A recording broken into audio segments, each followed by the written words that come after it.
প্রশ্ন ভাওড়াগুড়ি আমিন কাটা থেকে, নবীজি সাল্লাল্লাহু আলাইহি সাল্লামের যুগে বিরাস ছিল না, ওই সময় তারা মেসওয়াক করতেন। কিন্তু এই যুগে বিরাস আছে, বিরাস দিয়ে যদি দাঁত সাফ করা হয় তাহলে কি মেসওয়াকের পরিমাণ সওয়াব পাওয়া যাবে? দেখেন, নবী সাল্লাহ সাল্লামের জমানায় বিরাজ ছিল না, আপনি প্রশ্ন করছেন।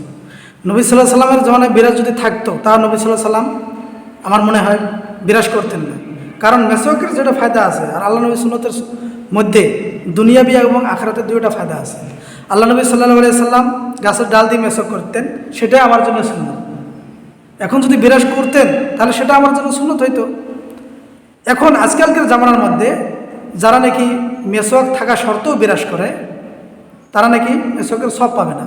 হ্যাঁ, যদি মেসওয়াক তার কাছে উপস্থিত নাই, সে যদি এই মুহূর্তে কি করে বিরাজ করে, তাহলে ইনশাল্লাহ সে যদি সুন্নত মনে করে, যদি দাঁত সাফ করার নিয়েতে সুন্নত মনে করে সে যদি বিরাজ করে, ইনশাআল্লাহ তাবারক ওয়া তাআলা সে সুন্নতের সওয়াবটা পাবে ইনশাআল্লাহ। তুলসীবির টেংনাবিডে থেকে প্রশ্ন করেছেন আব্দুল জলিল ভাই, যে পুরুষরা জানাজারে অংশগ্রহণ করতে পারে, মহিলারা পারে না, তবে মহিলাদের চেয়ে পুরুষরা সওয়াব কামায় বেশি, তার রাস্তা বেশি। হ্যাঁ, আপনিও বহুত গুরুত্বপূর্ণ প্রশ্ন করেছেন আর কি, যে মহিলারা তো বেশি কাম করার মৌকা ওরা পায় না, বেশি সওয়াবের কাজ করার মৌকা ওরা পায় না, তাহলে ওরা কি বেশি সওয়াব পায় না? পুরুষরা তো বেশি মৌকা পায়, তাহলে ওরা বেশি সওয়াব পাবে। কিন্তু কথাটা এমন না আর কি, মানে আল্লাহ তাবারক ওয়া তাআলার হুকুম এবং নবীর তরিকা মতো যে চলে সে বেশি সওয়াব পায়। এখন মহিলাদের জন্য হুকুম কি? আল্লাহর হুকুম কি? আল্লাহর বিধান কি? শরীয়ত কি? তারা ঘরের ভিতরে থাকবে, পর্দাবশীদা থাকবে, তাদের জন্য এই কাজগুলো নাই। তে আল্লাহর হুকুম সে মানতেছে, তার জন্য স্বামী সেবা করা তার জন্য বেশি কর্তব্য, বেশি অপরিহার্য। এগুলা হচ্ছে হাদিসের নিয়ম, কোরআনের নিয়ম। এই কাজগুলো তারা করতেছে।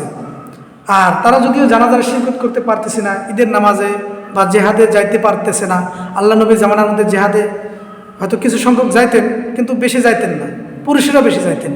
কিন্তু তারা জেহাদের সামান করে দিছে আর কি, রেডি করে দিছে আর কি। তো সেই সবটা তারা জেহাদের সমতুল্য, তারা জেহাদ না করে সবটা পাইতেছে আর কি। তো তদ্রুপ আর কি, আজকালকে জামানার মধ্যে ঈদে যায়, ঈদে যাওয়ার সামান রেডি করে দিতেছে, সে ঘরে বসে থেকে সে সবটা পাইতেছে, যে সবটা নাকি পুরুষেরা ঈদে যায় সবটা পাইতেছে আর কি। প্রশ্ন ভরাগুড়ি গুসাকাটি থেকে করেছেন জাকারিয়া ভাই, যে এমন আমল আছে কি যে আমল নাকি শুইয়া থাকি ঘুমের মধ্যে যা সওয়াব অর্জন করা যায়? হ্যাঁ, আছে আছে। আপনি যে কোনো কাম করেন যদি নবীর তরিকা হিসাবে যদি করেন, খানা খান যদি নবীর তরিকা হিসেবে করেন, তাও আপনার সওয়াব পাবেন। শোন যদি নবীর তরিকা হিসেবে শোন, তাও আপনার সওয়াব পাবেন আর কি।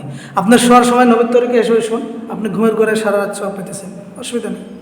ফজরের নামাজের খালি নিয়ত করি শুইলে না, ফজরের নামাজের নিয়ত করলে আরও সওয়াব এক্সট্রা পাবেন, তার কারণ আপনি সুন্নত তরিকায় শুয়েছেন, এটা তো এক্সট্রা আপনি সওয়াব পাইতেছেন। আচ্ছা, আর যদি আপনি ফজরের নামাজের নিয়ত করেন, তসবিহে ফাতিমি পড়েন, এগুলো আপনারা এক্সট্রা সওয়াব পাই থাকবেন ইনশাআল্লাহ।